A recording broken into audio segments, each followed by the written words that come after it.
So now the second part. For most of the country's history, I'll start again. Starting now. For most of the contest's history, countries were required to sing in one of their official languages. As such, countries would tend to send a song that represented their national culture. Since 1999, countries may sing in any language. As the years go by, more and more countries choose to sing in English, which has taken a lot of the variety out of the contest. Many people say it just isn't what it used to be. In addition to the music and the fun, Eurovision has had its fair share of stories and anecdotes ranging from funny to very serious that have spilled way beyond the stage. When Ireland hosted the competition in 1971, the country's national broadcaster didn't have any color TV cameras, and they had to borrow them from the BBC. Israel won 2 years in a row in 1978 and 1979, but they had spent the entire year's budget in hosting the competition and couldn't host it a second time, so the Netherlands stepped in as host. In 1974, as Portugal was preparing its Carnation Revolution, a bloodless coup that put an end to its dictatorship, Portugal's Eurovision song from that year was played on the radio as a code to begin the coup. Neighboring Spain first hosted the contest in 1968 under the Franco dictatorship, but they had to repeal the state of emergency in order to allow a mass gathering of people. In 1993, Bosnia and Herzegovina sent its first Eurovision entry.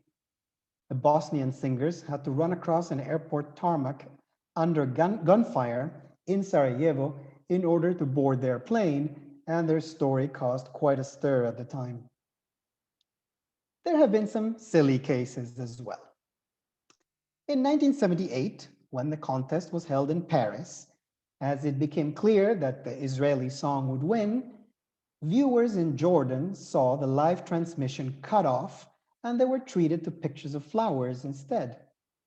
Later in the nightly news broadcast, they were told that Belgium, who in reality came in second, had been the winners.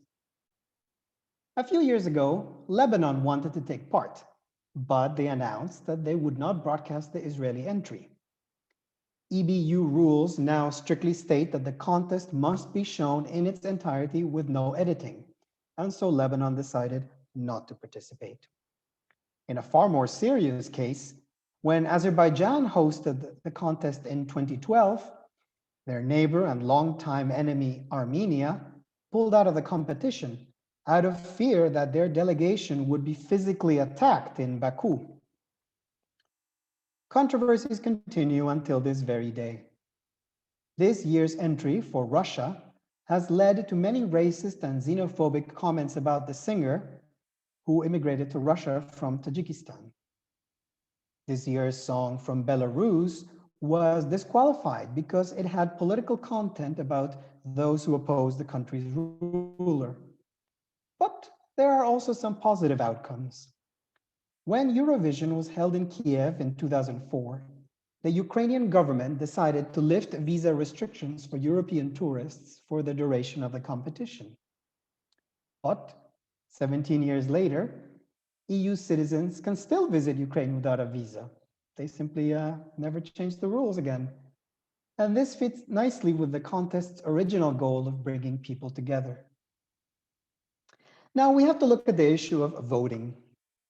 While, as I mentioned, viewers are not allowed to vote for their own country, there are so-called voting blocks, which are repeated time and again. Cyprus and Greece always give each other 12 points. All the countries of the former Yugoslavia tend to vote for each other. The Scandinavian nations always have each other's backs. Critics say that voting has become political and that the votes are no longer based on the quality of the songs. However, others point out that countries with no so-called allies have won as well. In fact, Portugal won in 2017, and it only has one neighbor. Ireland has won 7 times. In fact, it's the record holder, and it didn't receive any special help. Even tiny Malta has gotten as far as 2nd place many, many times. Today, the popularity of the contest varies greatly from place to place. In small countries like Malta, it is a national obsession, and the Maltese closely follow every detail.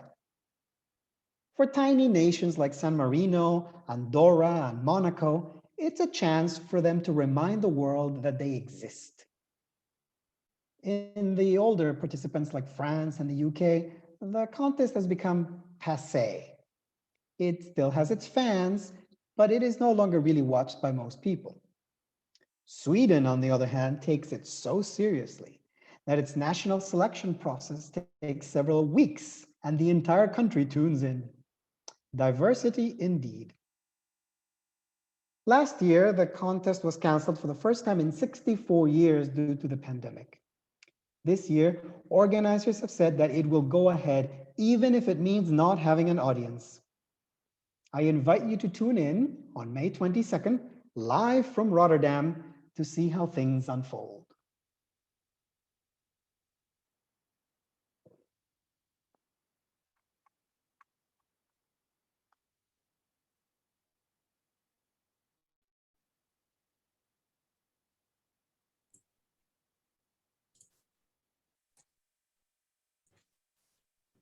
Hi, Gregorio. I have a question. Yep. Could you please repeat what happened with Bosnia and Herzegovina? The singers had to run across the airport tarmac under gunfire in order to catch their plane. Thank you. Thank you.